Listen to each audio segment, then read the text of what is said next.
All these birds in a state. I can well. You It wasn't. I see. You have. Oh, Why not? I... I won't disturb you any longer, Mr. Station Master. Welcome to Barrockstadt, miss. Do excuse me, Professor. Professor, sorry to disturb you again. What is it you want to know, miss? You wouldn't know where the forest Sauvignon plants are kept in Barrockstadt, would you? Why do you think there are Sauvignon plants here? I read about it in a book at the library. Try going to see the station master. If such a shrub exists, he will have a better idea than anyone. It's actually he who sent me to you. I thought it a little strange, but he definitely said ask the paleontologist. You're the only one here, aren't you? Yes indeed. What a strange way to behave. Well, I think he must have made a mistake, that's all. Nobody tells me anything here, and maybe you should ask the rectors. After all, they are in charge of the university. All right, thanks. Sorry? No.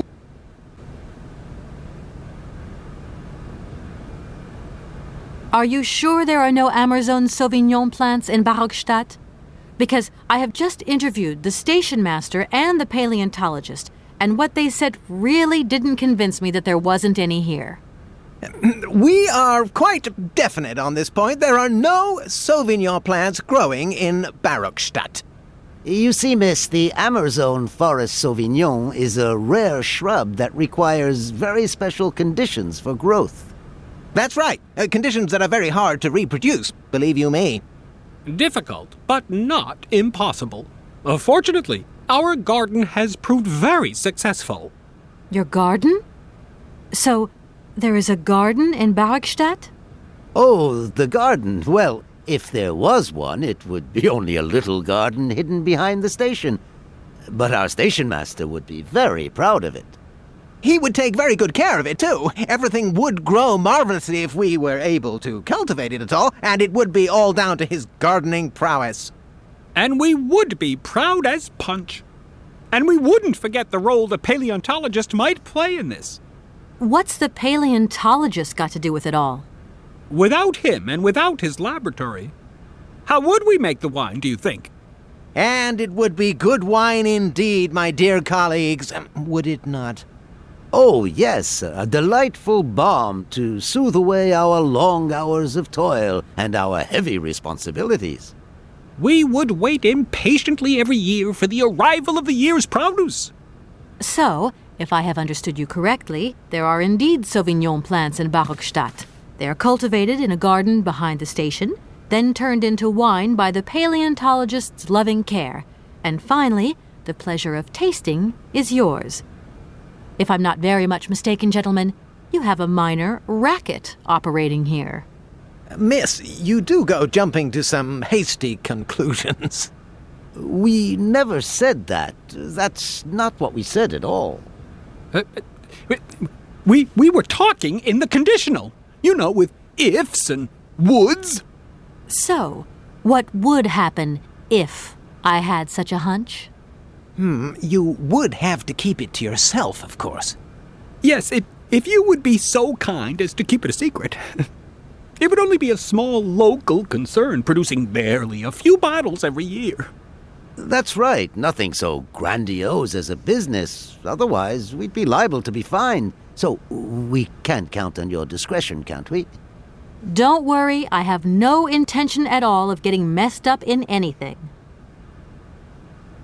Do excuse me, Professor. Professor, sorry to disturb you again. What is it you want to know, miss? I have just had a very interesting little discussion with the rectors.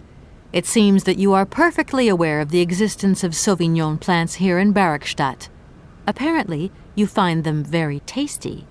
Not at all. I never drink wine. I prefer to make it. Production to me is much more satisfying. So you don't deny? Why, seeing as the rectors have let you into our little secret, I even converted part of the laboratory into a fermenting room for Amazon Sauvignon wine production.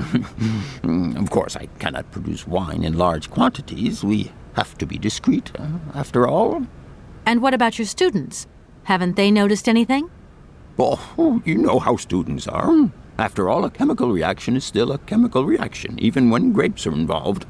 And malolactic fermentation takes time. Sometimes strange odors begin to waft through the corridors. Then I just burn a little sulfur. Incredible. Totally incredible. You are really something, Professor Pons. Really something. I'm not sure whether I should take that as a compliment. Excuse me, Station Master, but I need you again. Can't you see I am very, very busy? No. Well, I am. Very busy indeed. But, okay, I think I can give you a minute of my time. You have been playing with me, haven't you? You knew very well there were forest Sauvignon berries in the station garden. No, not at all. I've never seen your Sauvignon things. You don't have to lie to me. I know all about it. You and the rectors are in cahoots, and the professor's lab has been turned into a distillery. You've all got a nice little smuggling racket on the side. Smuggling racket? Hey, lady, you're going a bit far there. It's just a little on-the-side thing we got going, that's all. It's just for ourselves. Hey, honest. You should be ashamed of yourselves. Aren't you worried about the reputation of this fine university? The authorities should be informed of this. But we haven't done anything wrong. It's not a crime. Can you open the gate to the garden, please? Sure. No problemo. Right away, miss.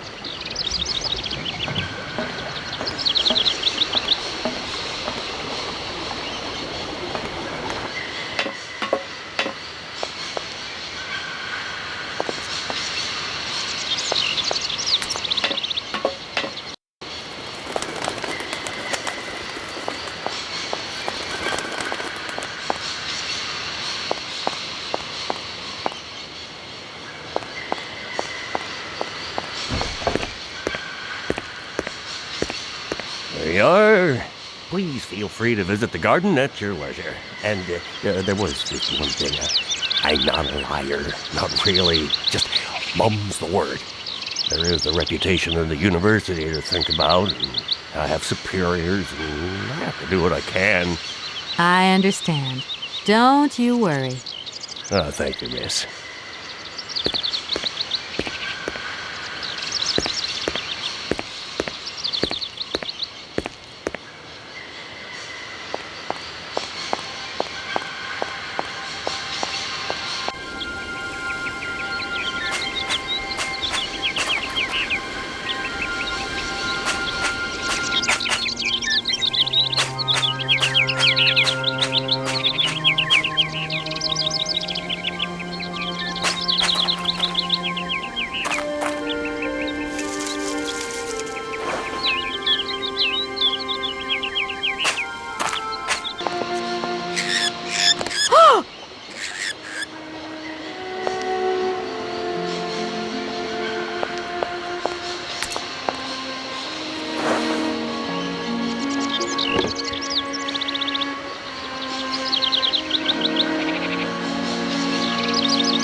Impossible to reach it.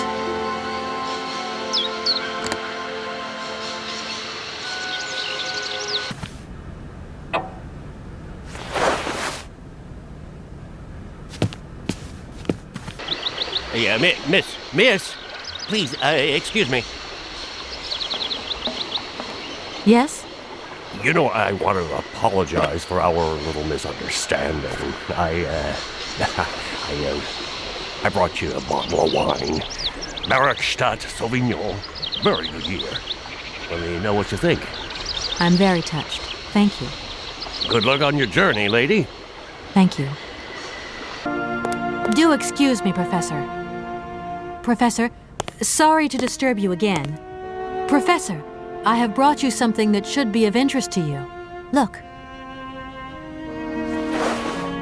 What have you got there, then? Let's see. An effigy of a mammoth. But this is Hans' doll, is it not? Yes, of course it is. How on earth did you... Oh, my God. It's in my hands. It exists. It really exists. Please do excuse me. I'm deeply moved. You see, your Hans and my Vorarlberg heir are one and the same. This is incredible. After all these years, how can I ever thank you, my dear? Oh, I must waste no time. I'm off to my laboratory. I must study this carefully. May I borrow your treasure a moment? Well, actually, Don't worry, miss. I will take the greatest care of it. But I need to study it.